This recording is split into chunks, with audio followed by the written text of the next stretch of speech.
राष्ट्रहिताचा बुलंद आवाज, राष्ट्रप्रथम न्यूज। शिवसेना पक्षाच्या आगामी कार्यक्रमासंदर्भात चर्चा करण्यासाठी शिवाजी तरुण मंडळ येथे शिवसेना पदाधिकाऱ्यांची महत्त्वपूर्ण बैठक पार पडली। या बैठकीत शिवसेना जिल्हाप्रमुख श्री सुजितभाऊ चव्हाण यांची प्रमुख उपस्थिती होती। यावेळी उपजिल्हाप्रमुख श्री तुकाराम बापू साळोखे, महानगर अध्यक्ष श्री शिवाजीराव जाधव, शहर प्रमुख श्री रणजित जाधव, युवा सेना जिल्हा संपर्क प्रमुख श्री प्रसाद चव्हाण उपस्थित होते।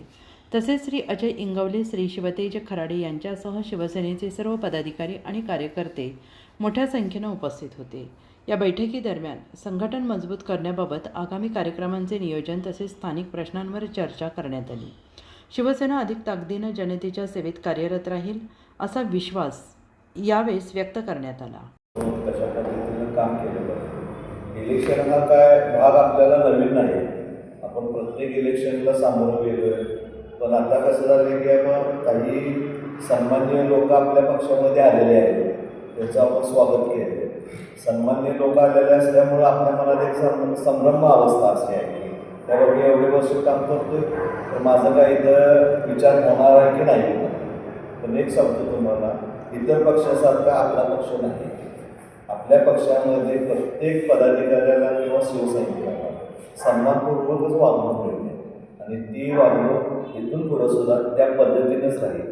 राहिला भाग की बाबा उमेदवारी कुणाला मिळेल कुणाला नाही, यामध्ये उमेदवारी मागाचा अधिकार सगळ्यांनाच आहे। आणि ज्याने मागावं तो कष्ट करतोय, तो कार्यकर्ता पण झटत असतोय, लोकांची कामं करतोय, जनसेवा करतोय, त्यामुळे त्याला वाटत असतं की बाबा आपण एक उमेदवारी लढवावी। तर ते मागाचा अधिकार त्याने तो मागे पण पक्ष ठरले की कुणाला उमेदवारी द्यायची आणि कुणी उमेदवारी लढायची। त्या टायमाला जसं पक्षाचा आदेश येईल त्या आदेशाचं पालन करणं आपल्या सगळ्या पदाधिकाऱ्यांचं शिवसैनिकांचं प्रथम कर्तव्य आहे। आणि ते कर्तव्य आपण सगळेजण आतापर्यंत पार पाडत आलं। लोकसभेपासून विधानसभेपासून आपण सगळ्यांनी केलेलं आहे।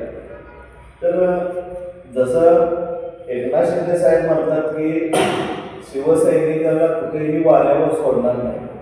पूर्वी लोकसभेचे इलेक्शन असू दे, विधानसभेचे असू दे, आता माझ्या कार्यकर्त्यांची, माझ्या शिवसैनिकाची इलेक्शन आहे। याकरता आमदारनी, खासदारने, सन्माननीय पदाधिकारी जी प्रमुख आहेत त्यांनी त्या कार्यकर्त्यांच्यासाठी तुम्हाला पूर्णपणे वेळ देऊन त्याला विजय कसा प्राप्त करता येईल, त्याला तो सन्मान कसा मिळेल, याकरिता सगळ्यांचं प्रथम कर्तव्य आहे। त्यामुळे शिंदे साहेबांनी पायाला बेंगरी बांधली आहे, तसे आपण देखील पायाला बेंगरी बांधून महाराज म्हणले तसे त्या पद्धतीने आपण सगळं काम करायला पाहिजे। आणि प्रामुख्यानं जे पेटेमध्ये कालच्या विधानसभेला आपण जे पदाधिकारी लीड दिला त्या सगळ्या सेनाचा वाटा, असं म्हणत नाही की बाबा एकट्या रुपयाचा मुलाचा नाही, सगळ्या आपल्या सन्मान्य पायाला त्या सेनाचा वाटा। तर तो कशामुळे दिला जातो सन्मान? तर एकनाथ शिंदे साहेबांच्या कामाची पोचपावती म्हणून दिला। त्या आदरणीय राजेश्वर साहेबांनी कोल्हापूरच्या विकासाचा धडाका लावला, हे लोकांच्या जनतेच्या समोर आहे, डोळ्यासमोर आहे, त्यामुळे तो विजय प्राप्त झाला। हलकी वाजवली, टेमकी वाजवली, त्याला जनतेने भीक घातली।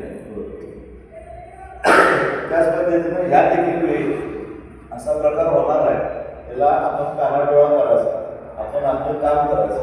एकनाथ शिंदे साहेबांनी जे जनहिताची कामं या महाराष्ट्राच्या जनतेसाठी केलेली ती घेऊन जायची। मुख्यमंत्री लाडकी बहीण योजना हे तर आपल्या पत्त्यावर पडले आहे, ही बहीण तर आपल्याला सोडत नाही, कारण का जशी लाडकी बहीण आहे तशी आपण लाडके भाऊ आहे काय, अशा पद्धतीनं आपण हे पण घेऊन जाणं कामाची शिदोरी किंवा आपण ही कामं केल्यात आमच्या साहेबांनी। कोल्हापूरच्या विकासासाठी आमच्या साहेबांचा हात बळकट करण्याकरिता तुमचा आशीर्वाद मताच्या स्वरूपात आम्हाला, या सगळ्या भूमिका घेऊन आपल्याला जायला पाहिजे आणि आपण जायचंच आहे सगळेजण मिळून। पण महाराजांनी एक मुद्दा मांडला की उमेदवार कोणाला मिळते, मला नाही मिळाले, नाराज होऊ नका, कारण का दर 5 वर्षांनी इलेक्शन होत असते। आता कुणाला चान्स मिळेल, भविष्यात कुणाला चान्स मिळेल, त्या टायमाला त्यानं मोठं मन करून त्यानं देखील थांबायला पाहिजे। अशा पद्धतीची भावना ठेवून आपण जर गेलो तर